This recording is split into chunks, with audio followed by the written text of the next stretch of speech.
Polity MCQs. Question 1. Consider the following statements regarding Parliamentary reforms of 1909. Which of these is incorrect? 1. It provided for the association of Indians with the executive councils of Viceroy and Governors. 2. Dr. Sachidanand Sinha was the first Indian to join the Viceroy's Council as a law member. So यहाँ पे हमारा answer हो जाएगा B, 2 only. Parliamentary reforms provided for the association of Indians with the executive councils of Viceroy and Governors. Satyendra Prasad Sinha was the first Indian to join the Viceroy's Council as a law member. On December 9, 1946, the Constituent Assembly met for the first time. Following French procedure, the Assembly's eldest member, Dr. Sachidananda Sinha, was elected as the Assembly's temporary president. Next, consider the following features of Government of India Act 1919. Which of these are correct? 1. Extension of principle of communal representation to 6 Indian, Christians, Anglo-Indians and Europeans. 2. Created Office of High Commissioner for India in India. 3. Introduced for the first time bicameralism and direct elections. Answer हो जाएगा हमारा B. Extension of principle of communal representation to 6 Indian, Christians, Anglo-Indians and Europeans. Created Office of High Commissioner for India in London. Introduced for the first time bicameralism and direct elections. Next, the distribution of powers between center and state in the Indian Constitution is based on A. Government of India Act 1909, B. Government of India Act 1919, C. Government of India Act 1935 या Independence of India Act 1947. So हमारा answer हो जाएगा यहाँ पे C.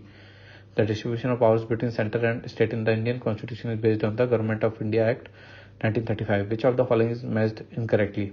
1. August Declaration, Responsible Government. 2. M. N. Roy, Idea of Constituent Assembly. 3. Government of India Act 1935, Responsible Government at Provinces. Answer यहाँ पर हमारा जाएगा D. August Declaration. The August Declaration was a statement made by British government on August 8, 1940 in response to Mahatma Gandhi's call for India's independence.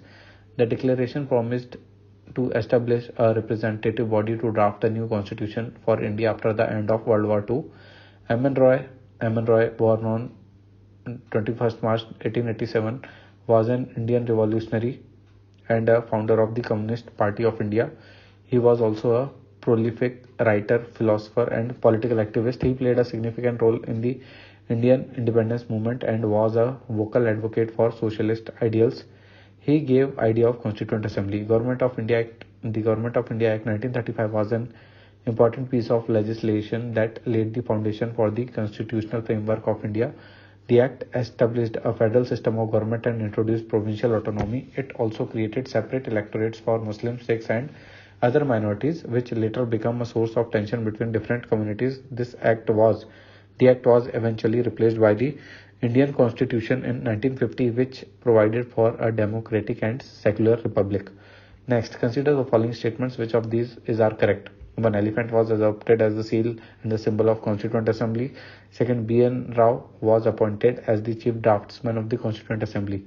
Answer यहाँ पे हो जाएगा A. Important facts, elephant, seal and symbol. Sir B. N. Rao, legal advisor. S. N. Mukherjee, chief draftsman. Next, which of the following is correct regarding Regulating Act of 1773? It, for the first time, recognized companies' political and administrative functions. 2. It laid the foundation of centralized administration in India. Answer हो जाएगा C. Both. Features of Regulating Act of 1773. Contribution of the acts. Changes in the structure of judiciary. This enactment is considered to be a landmark enactment as it brought a lot of dynamic and significant changes in the structure of judiciary in the country. Court of Directors COD. The act brought some important changes in the constitution of Court of Directors COD. For the first time, the political and administrative functions of the company were recognized. This act also laid down the foundation of central administration in the country. This act created for the first time in the Supreme Court at Calcutta, thereby making a proper judicial system, and judiciary got regulated to an extent, and for the first time learned judges from England were made part of the Supreme Court in India.